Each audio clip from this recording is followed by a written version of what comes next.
Allez, Boker Tov, on va faire les Mefarshim. On avait dit dans la Gemara, messieurs, Dafé, Amoudbet. La Gemara, on reprend la Gemara. Ve'amar Rabbi Yoshua ben Levi. Il a dit Rabbi Yoshua ben Levi. Ben Levi, la halacha. Kol Asam Orchota Ba'olam Hazeh. Tout celui qui met, donc qui réfléchit avant de prendre un chemin dans ce monde-là, Zoché Ve'roeh Beshuato Shel HaKadosh Baruch Hu. Alors il aura le mérite, Rabbi Michael, de voir la délivrance de Dieu. Si avant de faire quelque chose, tu réfléchis, tu t'arrêtes, tu réfléchis. Alors trop, c'est pas bon non plus. On va voir. On fait les méfarchim. Mais en tout cas, dans la vie, pas dans le... Dans la vie, il faut être paziz. Paziz, c'est la bracha qu'il a fait Yaakov Avinu à Reuven. Alors quand tu vois la bracha qu'il a fait à Reuven, tu crois que c'est une klala, tu crois que c'est une bénédiction. Et Julien, il m'a dit, mais c'est quoi cette bracha? C'est quoi ce machin le matin là-dessus? Tu l'as vendu quand même, non? C'est la plus belle bracha qu'il a fait, c'est celle de Reuven. Comment? La bracha, c'est quoi la bracha? Je ne me rappelle pas, Bidou, que je ne vais pas dire n'importe quoi. Mais ouais, Paziz quoi, il était Paziz. Mais c'est trop belle. Et qu'est-ce que je dis? Oui. Et en fait, quand tu vois la bracha et la bracha aussi qu'il a fait, la bracha aussi qu'il a fait à Lévi, à Lévi et à Shimon. T'as ce commentaire? Lévi et Shimon. Pareil, tu dis, mais attends, c'est pas une bracha, c'est une klala, c'est une malédiction qu'il a fait. C'est les plus belles brachot, c'est eux qui les ont reçus. Et Reuven, et Lévi et Shimon. Et en fait, pour ça, je lui ai dit, regarde le Kliaka, il a vu le Kliaka. Et il l'a refait pour Ménaché Ephraim en disant Lévi et Shimon. Oui, mais ouais, exactement. Mais ça, c'est pas pour mais ça, c'est pour montrer qu'ils sont dans les tribus. Là, quand tu prends le Kliaka, il t'explique, mon tzaddik, bidiouk, ce qui se passe. Alors, il y a écrit Reuven, Bechori, Atak, Ochri, Rishitoni, Yetersel, Yeter, Oz. Reuven, tu fus mon premier-né, mon orgueil et les prises de ma vigueur, le premier en dignité, le premier en puissance. Pahas kamaim, al totar, ki alita mishver vicha asri lalta yetsui alay. Impétueux, comme l'onde, tu as perdu ta noblesse, car tu as attenté au lit paternel, tu as flétri l'honneur de ma couche. C'est beau ça. Je dirais que c'est un reproche. Qui lui dit voilà, t'as été trop impulsif. Impulsif. T'as été impulsif. De son père? Comment? Il a couché avec la femme de son père? Non. Il a pris la couche de Zilpa. Non, parce que il a pris la couche de Zilpa. Je te pose la question parce que cette semaine il y a eu un truc qui disait. Il y en a qui a couché. Personne ne dit. Si, cette semaine c'est passé, Gabriel. Il faut arrêter. Personne ne dit. Et j'ai dit, mais c'est quoi ce scandale de dire un personne ne dit ça. Il n'y a personne qui dit ça, mon Dieu. Personne. Et là, à son niveau à lui, d'avoir osé toucher la couche de Zilpa, sa belle-mère, entre guillemets, d'accord, à son niveau à lui, c'est qu'entre guillemets, on considère la faute, comme on a dit, tout celui qui fait qui mange du pain sans mettre d'Aïm, comme s'il était une zona, il a peut-être une zona, la racine du mal, c'est la même. Entre guillemets, c'est pareil. Lui, à son niveau, d'avoir touché la couche de sa belle-mère, ben, c'est comme si Khadesham qu'il était parti à son niveau à lui avec elle. En fait, pourquoi il avait fait ça? Parce qu'il disait que maintenant qu'Rachel, elle est une Rachel, qui était à Keret Habayit, c'était la principale femme de Yaakov, elle est Nifteret, c'est allé à ma mère de prendre la place. Et il a pris sa couche avec Zilpa. De quoi il se mêle? Non, c'est ça qu'il reprochait à son père. C'est ça qu'il a reproché à son père. Il a mal pris. Léa, c'est la deuxième, l'autre, c'est les servantes. Il n'aurait pas dû faire ce qu'il a fait. Alors, Orachaim Akadosh, le Orachaim Akadosh explique comment est-ce que Reuven, il arrivait à cette erreur, parce qu'il n'a pas fauté, c'est pas une faute. Il était impulsif. Lui, il a voulu faire le kavod de sa mère. Le kavod de sa mère, l'honneur de sa mère. Maintenant, le Orachaim Akadosh sur la paracha, lui, il explique comment Reuven il est arrivé à ça. Comment Reuven il a pu faire une chose pareille. On parle de Shifteka, on ne parle pas du vendeur de pastèques dans le coin du. On parle des Shivatim, Habibi, comprenez. Non mais Bémet, on ne parle pas de. Tous les tzadikim que tu as pu voir depuis la création du monde, ils n'arrivent pas au pied de cette. On parle des Shivatim, mes amis. Et Dieu Orachaim Akadosh, ça te redait à la main. Il y a un Orachaim Akadosh on l'avait fait d'ailleurs il y a 2 ans, 3 ans, je ne me rappelle plus. Faites-le sur la paracha, il est magnifique, il explique beaucoup de choses. Et entre autres, il explique l'importance que lorsque tu vas avec ton épouse, la marshava, l'importance que lorsque on va s'accoupler avec son épouse et qu'on est potentiellement possible de faire un enfant, donc on n'en fait pas, mais quand on fait un enfant encore plus, la marshava, la kavana qu'il faut avoir, la pensée qu'il faut avoir. Et pourquoi? Parce qu'on voit que lorsque Yaakov Avinu est parti en vérité avec Léa, qui pensait que c'était? C'est Rachel. La Gemara dit, ça s'appelle quoi? Tu n'as pas le droit de penser à une autre femme quand tu es avec. Et il dit le fait que lui, il pensait que c'était Rachel, mais en fait c'était Léa. Donc dans sa pensée, il pensait à une autre femme. Lui, il pensait les Shem Shamaïm, il ne pensait pas Rachel, comme nous, on pourrait penser à une autre femme pour qu'il va avec une autre. On ne parle pas de ça du tout. D'accord? Non, on ne parle pas de ça du tout. Lui, il pensait de manière très naïve. Il savait pas que c'était Léa. Voilà. De manière très naïve, il pensait vraiment que c'était Rachel. Mais malgré tout, ça fait un gamme chez Réhouven, puisque c'est d'être Yosef qui devait sortir de cette union. Mais finalement, non, puisque c'était là, donc c'est Réhouven. Il a vu après. Comment? Après coup, oui. C'est le cas de le dire. Après coup. Dire, pendant le mariage, pendant la choupa, il l'a pas vu, mais après, quand Non, c'est pour ça que maintenant on Non. retrouve. mais la C'est des première- jumelles. C'était la nuit. Non, pas la nuit, il n'a pas vu. Il dit en la galoche. Tzadik, Quand même. il ne l'a pas vu. Il ne l'a pas vu. Les tzadikim, ils le font dans le noir. Pourquoi? C'est une halakha d'air de ne pas faire dans la lumière. Lama. C'est une halakha jusqu'à aujourd'hui, c'est même pas vrai, d'accord? Mais celui qui a un niveau et il faut le faire, ils le font entièrement dans le noir. Et la Gemara, elle dit pourquoi il faut faire dans le noir entièrement quand tu fais avec ton épouse? Lama. Pour ne pas chasvesham que si elle a un défaut, parce qu'après elle a pris du bide, après elle a pris ceci, après elle a des vergitures, il y a des choses qui ne sont pas comme l'été, machin. Alors ne pas que tu sois chasvesham dégoûté ou que, d'accord, mauvaise vision de ta femme, il faut le faire dans le noir. Tu penses une seconde que Jacob et nous, il ne les faisait pas comme s'il faisait? On s'est compris. C'est une halakha jusqu'à aujourd'hui, mon tzaddik. C'est une halakha jusqu'à aujourd'hui, mon tzaddik. Dites-lui que c'était des jumelles. Léa et On retire Rachel. le voile maintenant. Comment? C'est depuis ça qu'on retire le voile.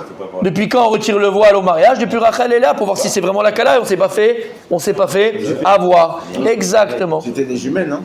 Oui, exactement. Comme il savait, exactement. Mais des fausses jumelles. D'accord? T'as compris ce que ça veut dire? Donc en fait, quand Yaakov il est parti, il savait pas que c'était. Et donc lui, il pensait à quoi? Oui, mais la bracha, tu lui as fait, c'est quoi? Comment? J'ai J'ai pas compris. Alors attends, t'as compris pourquoi Réhouven, il explique pourquoi Réhouven il arrivait à cette erreur-là. Parce que c'est pas de sa faute. En réalité, il y a eu un gars. Non. C'est ce qu'on a dit aussi avant. Oui, mais ça on s'en fout, la Chandra explique autre chose. Le fait que Yaakov il a pensé à ce moment-là à une autre femme, ça fait un gamme dans Réhouven, et c'est ce gamme-là qui a fait qu'il a fait cette erreur. Il a eu une mauvaise interprétation, il n'aurait pas dû le faire. Mais voilà, c'est qu'on dit que quoi? La Gemara, qu'est-ce qu'elle dit? Qu'est-ce qu'il dit la Gemara? Kol Omer Réhouven Chata Eno Latoé. La Gemara dit, c'est une Gemara, tout celui qui dit que Réhouven il a fauté, il se trompe. Il n'a pas fauté Réhouven. Il n'a pas fauté Il a Réhouven. perdu sa Berchora à cause de ça. À cause que- Exactement. Donc a priori, ça voudrait dire qu'il a fauté. Alors comme j'ai expliqué, c'est pas qu'il a fauté, c'est comment il l'a fait. Pendant que normalement, Yaakov il aurait dû mettre la couche de Léa. Il n'aurait pas mis la couche de la servante, d'accord? Maintenant, encore une fois, on n'est pas jugé sur le résultat. Sa couche. C'est déjà celle Sa maison principale, il aurait dû être avec Léa. Et il l'a pas fait. Donc c'est quoi qu'il a changé Il a pris la couche de Zilpa, il l'a enlevé, il l'a mis celle de sa mère. maison. Le Non, matelas, il le dormait, matelas. ils appelaient de matelas à l'époque, ils étaient comme, c'est comme des, comment tu sais, des sacs de couchage. Sacs de couchage. Ils avaient des couches, comme les Indiens. Ils dormaient pas sur des lits, ils dormaient par terre. D'accord, comme des Indiens. Et bien il a pris la couche de Zilpa, il l'a enlevé de la chambre, il a mis celle de sa mère à la place. Ça a été considéré comme s'il avait touché. On touche pas. Aujourd'hui, nous, qu'est-ce qu'on fait? Les enfants ils viennent dans notre chambre, ils sont sur notre lit, ils sont avec nous. À l'époque, il y a pas très longtemps, même à l'époque de nos parents, la chambre à coucher c'était Kodesh Kodashim. Jamais. Un enfant ne mettait pas un pied dans la chambre, c'était. Aujourd'hui, c'est n'importe quoi. Mais c'est notre faute, hein, moi je suis le premier. Hein. Dans la chambre. Merci, voilà. Et toi tu es dans la chambre et les gosses, elle dort avec ta femme. Bah, à l'époque, tu entrais dans la chambre de tes parents, tu t'asseyais sur le lit de tes parents. Jamais. Alors je n'a plus ça dans la tête. Mais c'était irrespectueux. Alors à l'époque, c'est même pas irrespectueux, c'était tu touches la couche de ta belle-mère, C'est marqué dans la Torah. D'accord. T'as compris ce que ça veut dire, mon tzaddik? c'était grave. Donc de là, on voit l'importance de la pensée, de la marche Shabbat qu'on est avec notre épouse, surtout quand on fait des enfants. Mais mec, quand on fait des enfants, on fait des chamottes. T'as compris, Rabbi Abraham? D'accord? T'as compris? Il a fait merde. Donc dans la bracha qu'il a fait Yaakov à Réhouven, on voit que c'est pratiquement pas une bracha. T'as été trop impulsif et t'as touché le. Impétueux. T'as été trop impulsif et tu as souillé ma couche et t'as. Ah oui, ok. Dis-moi, Habibi, d'accord. Pas très Tu vois. joli comme bras. Voilà, impétueux, voilà. Impétueux comme l'ongle, tu as perdu ta noblesse. Wow. Car tu as attenté au lit paternel, tu as flétri l'honneur de ma couche. D'accord? Prends le Kliyakar sur le passage et il explique que c'est la plus belle bracha. Mais comment c'est? Parce qu'Yaakov, il a dû cacher la bracha dans quelque chose qui nous paraissait quelque chose de négatif. Ça veut dire que si on fait une bracha à un enfant, et on sait qu'il y a un problème spécifique, tu as la bracha sur ça. Bien sûr, tout à C'est fait. normal en fait. Tout à fait. C'est pas... Non, mais comment il le dit, j'ai pas une bracha. Je dis pas c'est une bracha. Mais en fait, pourquoi il l'a caché? Qu'est-ce qu'il a voulu faire. Alors c'est Kliyakar. Voilà, c'est le Kliyakar. Bon, on l'a pas fait, on le fera si vous voulez, mais c'est trop long. Mais le Kliyakar, il explique. En fait, c'est quoi la bracha qu'il a fait? C'est une bracha extraordinaire. On n'a pas le temps, c'est la Gemara. D'accord, on vous le fera. Et il explique aussi la même chose de Kliyakar. Il existe en français, allez l'acheter. Vous verrez, vous faites tout seul, vous le lisez. Il est très Il facile. est en français. Bien sûr, il est en français, le Kliyakar. Kliyakar. Kliyakar, allez l'acheter. Ta paracha, elle n'est pas la même. Et aussi, il explique Lévi et Shimon. On l'a dit Hamas, des cruels et tout ça. Comment il explique? C'est magnifique, c'est merveilleux, c'est extraordinaire. Mais il a eu besoin de le cacher, puisqu'il y avait ici une atteinte du Satan, Yetzirara, pour pouvoir que la bracha elle soit chal. Des fois, il faut cacher dans quelque chose qui nous paraît négatif. Il a fait. Ouais, j'avais fait un truc. Donc, il a bien caché. Donc, on reprend la Gemara, on est dans la Gemara, messieurs, enfin les Mefarshim, s'il vous plaît. Donc, la Gemara, elle dit que tout celui qui, avant d'agir, avant de choisir, avant de prendre un chemin, eh ben, il réfléchit, il aura le mérite de voir la Yeshua Hashem, la délivrance d'Akadosh Baruch Hu. Alors, on va essayer de voir ensemble, c'est quoi Asam Chotav. Dans Asam Chotav, c'est quelqu'un donc, qui réfléchit avant d'agir. Il y a plusieurs biurim, plusieurs explications qui ont été données. Rashi, le premier, on l'avait vu, c'est quelqu'un chez Mechashev, Efsed Mitzvah, Kenegat Srara. Rashi te dit, c'est Efsed Mitzvah, Kenegat Srara. Regarde ce que tu perds à ne pas faire la mitzvah, regarde ce que tu gagnes à la faire. Faut Balance. jauger. Qu'est-ce que je gagne et qu'est-ce que je perds? Ça, c'est Rashi. Si quelqu'un, avant de faire quelque chose, donc par mitzvah ou Avera Chadesham, il s'arrête avant, quand il dit la Mishnah en Pirkei Avot, il s'arrête, il réfléchit et il pense en ce qu'il va gagner et ce qu'il va perdre, alors sache cela qu'Akadosh Baruch Hu, il t'amènera à la Yeshua. Ça, c'est Rashi. Ok. Le Rambam, le Sefer HaChinuch. Ah, tu l'as en français? Non, j'ai mis sur ChatGPT que dit le Kliyakar sur... Et il l'a amené? Ok. Alors, le Rambam et le Sefer HaChinuch, ils ont dit, Shkadou, She'adam tsarir lifchor bechol inyanav et haderech hamemutzaat ve'leolam lo yidrachek lektsavot. En fait, ici, Rabbi Yehoshua ben Levi, il te dit, dans tout ce que tu vas choisir, mon tzaddik, puisqu'Akadosh Baruch Hu nous a donné le choix, et dans tout ce que tu vas choisir, mon tzaddik, tu dois toujours choisir l'équilibre et pas les extrêmes. Mais je vais dans un du Rambam. Toujours l'équilibre, mais jamais les extrêmes. Faut pas être trop bonté parce que tu vas être un pigeon. Tout à fait. Moyenne, faut être moyen, faut être dans la moyenne, faut être dans l'équilibre. C'est ce qui a marqué là. Si tu es trop extrême dans le chesed, dans la bonté, tu es un pigeon. Si tu es trop radin, tu es un radin. Il faut être équilibré, savoir quand donner, savoir quand ne pas donner. Il faut savoir quand s'énerver, savoir quand pas s'énerver. Il faut savoir quand... Il faut être équilibré. Si toi tu es tout le temps nerveux, tout le temps dans les cris, tout le temps dans les nerfs, tout le temps dans le machin, tu es extrémiste. Mais si tu es aussi une mauviette, une fillette, une cocotette, non, c'est pas grave. Chez Chaldi, chez Benti, chez Choueldi, le pauvre, et c'est pas de sa faute, c'est machin, le Tunisien, tu connais? C'est pas grave, rien n'est grave. Qu'est-ce que tu vas faire des mauviettes? Tu vas faire des nuls. Donc il faut être toujours habillé. Il dit ici le Rambam et le Sefer HaChinuch, équilibré. Et d'ailleurs, cet équilibre, il a fait Rabbi Abraham, c'est quoi? On l'a vu ensemble. C'est quoi? C'est la midat de Yaakov Avinu. Yaakov, c'est Emet. Le Emet, on a parlé Shabbat avec certains pendant qu'ils douchent, parce que pas tout le monde mange pendant qu'ils douchent, il y en a qui posent des questions aussi. D'accord? Et en fait, c'est quoi? C'est quoi Emet? C'est quoi la midat de Yaakov? C'est, comme on vient de dire, être équilibré. Emet, c'est un duo matim. Matim, c'est quoi? Qui me correspond. La preuve, la Torah, elle te dit, tu n'as pas le droit, c'est quelqu'un qui effacerait un des noms de Dieu, un nom de Dieu, Chayav Mita. Tu n'as pas le droit d'effacer un nom de Dieu. Mais la Torah, elle te dit, pour le shalom, tu as le droit de le faire. Pour la paix des ménages, tu as le droit de le faire. Pour la sota, par exemple. Ou tu n'as pas le droit de midevar sheker ticha, qui est le du mensonge. Mais pour faire la paix entre deux personnes, tu as le droit de mentir. Ah, mais c'est du mensonge. Non, c'est du émet. C'est le émet, c'est la vérité. C'est ça la vérité maintenant. Donc l'émet, il est. Effacer un nom de Dieu. Comment? C'est quoi l'expression? Ça veut dire quoi l'expression? Tu prends un mot, c'est écrit dans un parchemin, tu l'effaces. Tu n'as pas le droit. Carrément. La sourd. Comme la sota. Voilà. Mais pour faire le shalom entre un homme et une femme, la sota, comme il a dit, on effaçait le nom d'Akadosh Baruch Hu. Mais ça, c'est le émet. Et c'est ça la vérité. Donc la vérité, elle est équilibrée. Parfois, il faut la donner, parfois, pas donner. Quand tu donnes, par exemple, il faut savoir à qui tu donnes, comment tu donnes, pourquoi tu donnes, et ainsi de suite. Quand tu t'énerves, c'est pourquoi tu t'énerves. Et c'est toujours que la péroute, c'est toujours extérieur. À l'intérieur, il ne faut pas que tu aies les nerfs pour que tu sois rien du tout. Pour montrer qu'il loue une autorité par rapport à tes enfants, par rapport à ceci, par rapport à des employés, d'accord, qui font pas leur travail. Ou biarou. Donc, si tu sais qu'il faut être toujours dans l'équilibre et pas dans les extrêmes. Ou biarou she'alze amrou chazal sheyesh sam beda'ato tamid lirot sheyu bederech hamotzav v'yosher. Et donc lui il explique c'est quoi qu'il a dit Rabbi Shimon ben Levi à Sam Ochotav. C'est quoi? C'est une personne qui cherche à chaque fois à être équilibrée. Et c'est pas facile. Hein? Moi je crois être déséquilibré dans la vie. C'est déséquilibré. Déséquilibré. Hein? C'est l'Europe. Et dans la Torah c'est tellement difficile, ça dit que dans la Torah d'être équilibré. Tu l'entends celui-là? Et c'est tellement facile. Non, dans la Torah, parce qu'on a tout de suite tendance, quand on rentre dans la Torah, à être extrémiste. Non, ceci, non, machin. Alors, le début, j'en parle même pas, là, tu vois. Mais même après, malheureusement. Il y a des gens qui sont restés Baal Tchouva. C'est écrit ici, Baal Tchouva, pendant 30 ans. Oh là là. Oui. Et c'est pour ça, que nous, parfois, on ne va pas comprendre la Haga, la conduite des Gdolé Israël, des Tzadikim, des Talmidei Chachamim. Des fois, tu vois un truc, tu me dis, il fait quoi? Toi, tu aurais fait complètement l'inverse. Non, mais on n'a pas le droit. Il est équilibré ici à qui il parle, ici avec qui il est, c'est ce qu'il fait, il est équilibré. Il est équilibré. Ça, c'est le Rambam et le Sefer HaChinuch. Donc, à Samochotav, c'est quoi? C'est donc tout ce que tu fais, mon Habibi, cherche l'équilibre. L'équilibre. Ensuite, ton ami, celui que tu aimes, celui que tu chéris, le Khatam Sofer. Il aime beaucoup le Khatam Sofer. Le Khatam Sofer lui dit comme ça. Chez Keshem, chez Sefer Torah, Tsarir Sritut, Kede Sheyu Otiot Yesharot, Velo Yasu, tous les malades, les matal et tzadim. La même manière que lorsqu'un Sofer il écrit dans un Sefer Torah, comment il fait? Il fait des lignes pour que les lettres soient écrites de manière droite et alignées droit. Car Kiyum mitzvot Sarisheye Bidjuk, Velo Yakel, Bachad Yachmir Bacheret.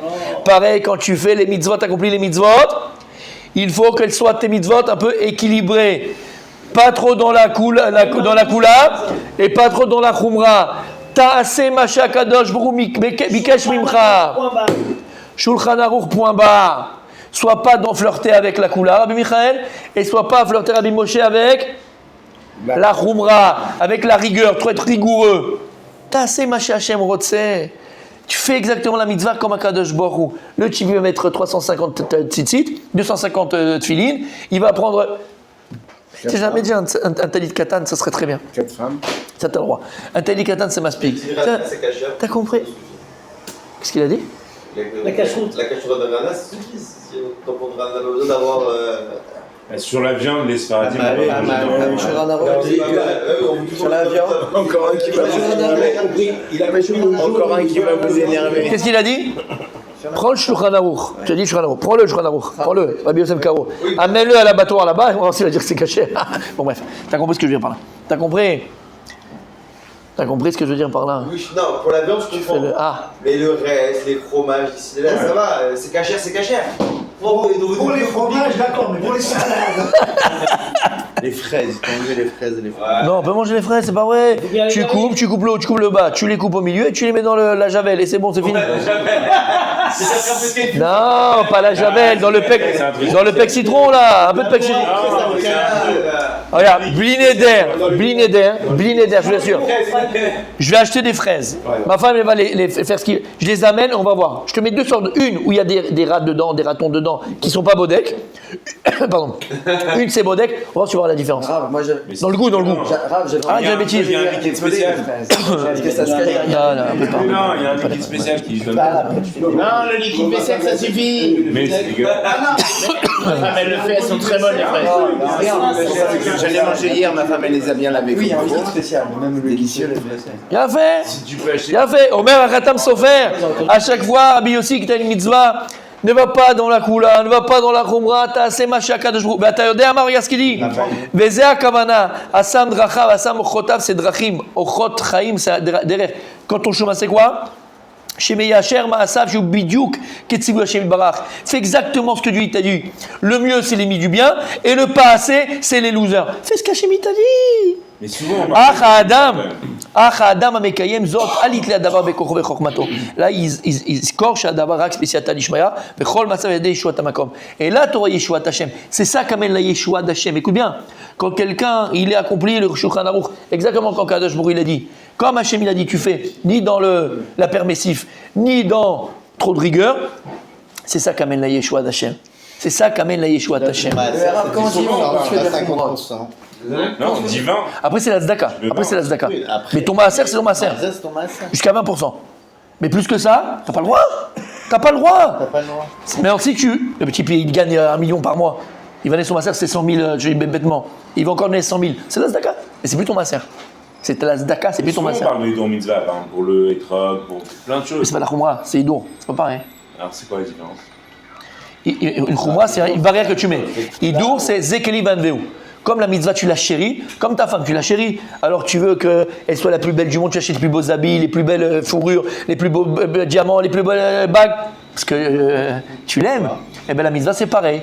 Si tu aimes la mitzvah et t'aimes Akadosh Baruch Hu, et bien tu veux que ces mitzvot, elles soient belles. C'est tout. Quand on dit on se met une khumra, par rapport à Ouais. je prends le halal Israël et avakat halal nochi. Ouais. C'est une khumra. Avkat chalav nochi, c'est une khumra. Pas le chalav Israël. Avkat chalav nochi, c'est une khumra. Oui, voilà, de se dire. Voilà. Tout à fait. Ouais, c'est quoi La poudre de lait, c'est une khumra, les coulées alma. D'accord. Selon tout le monde, c'est une khumra. Mais c'est une khumra que beaucoup de décisionnaires, à l'inverse de plein d'autres khumrot, que personne ne te dit qu'il faut faire cette khumra-là, que beaucoup de décisionnaires, dont le Rabbi Yosef, il dit que celui qui fait attention même, il le permet. Mais il dit que celui qui fait la khumra de Avrat Zoli, t'as la bracha. Bon, lui, ne le mangez pas, c'est vadaï. Mais c'est rare où il te dit ça. Il y a des choses du khumra où il te dit, t'as pas besoin de faire, quoi, ça va pas faire. Chacun fait ce qu'il veut. Là, c'est une khumra, après. D'accord. Non, mais quand on voit par rapport à ce que dit le Khatam Sofer là-dessus, Oui. dans ce cas-là, on voit que dans certains cas, on doit faire des khumrot. Bien sûr. Il dit Mais bien sûr. spécifiquement, là, il le dit à la Bien sûr. bracha. Exactement. C'est pas.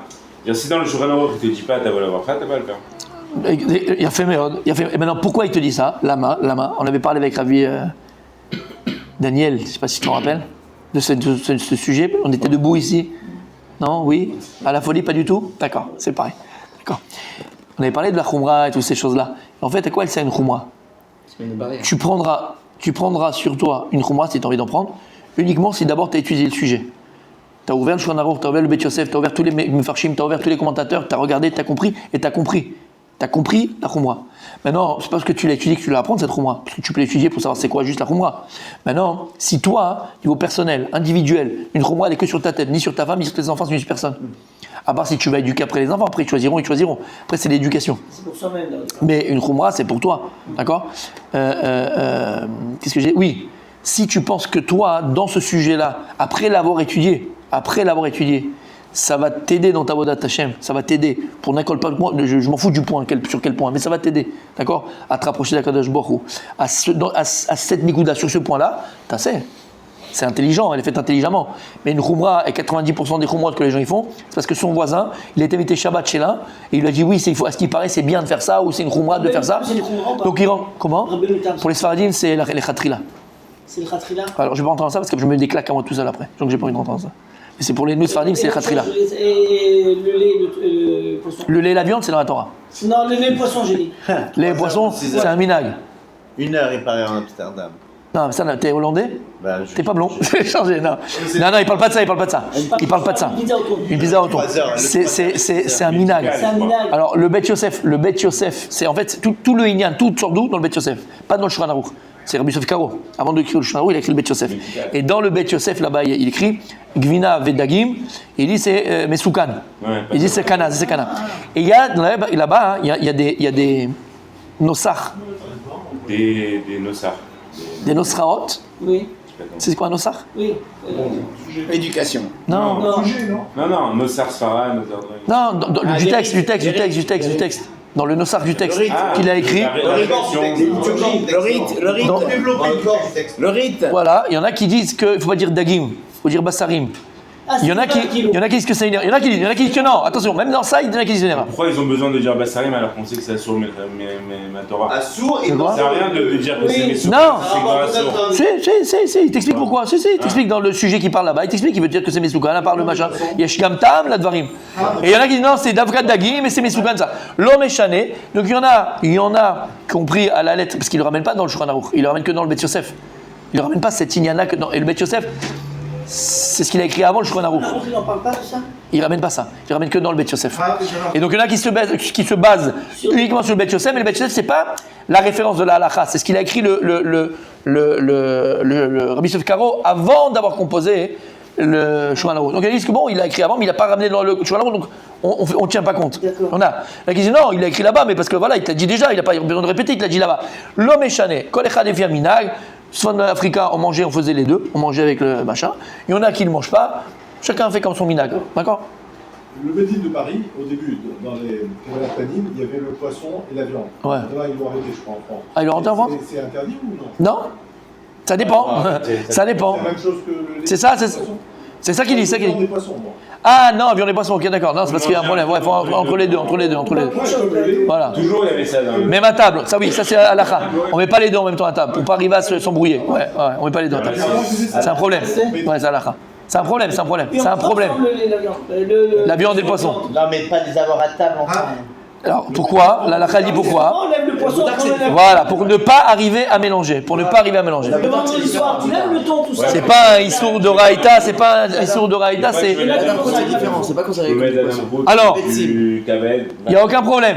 Lama, Ouais. parce que la demroute, les œufs de poisson ne sont pas considérés comme du poisson. Tu peux prendre le demroute et tu peux le manger avec de la viande.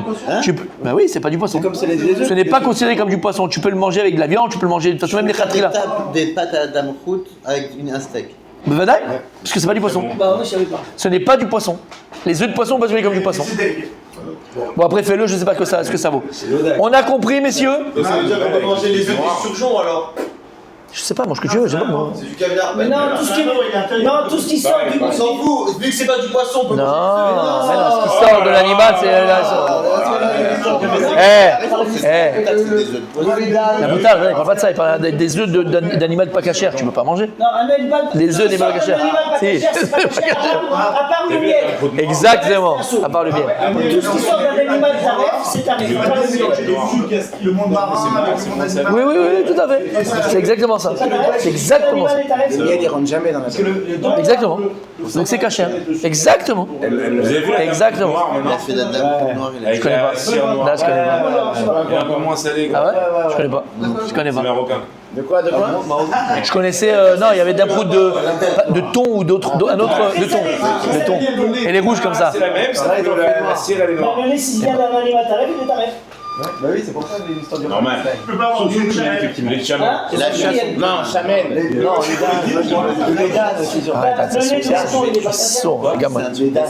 Ouais, c'est ça. Des danesses. C'est un Eyal, c'est normal. Eyal en plus. Eyal, non mais Eyal, tu as le nom. Les chameaux, hein. Va t'occuper de. Voilà, ça qu'il doit combattre. Ouais, je connais. C'est un Yitzhara qu'il doit avoir. Il faut que tu ailles. Au contraire, il aille s'occuper des animaux, qu'il aille les donner à manger, qu'il aille faire l'inverse. Ça se sent. Ça se sent. C'est clair, messieurs? Vous avez compris ce que nous dit ici donc le Khatam Sofer, très important. On continue demain, Be'ezrat Hashem. On a encore le Sfat Emet, le Divrei Shoel, le En Eliyahu, encore d'autres. Mais c'est magnifique. Magnifique.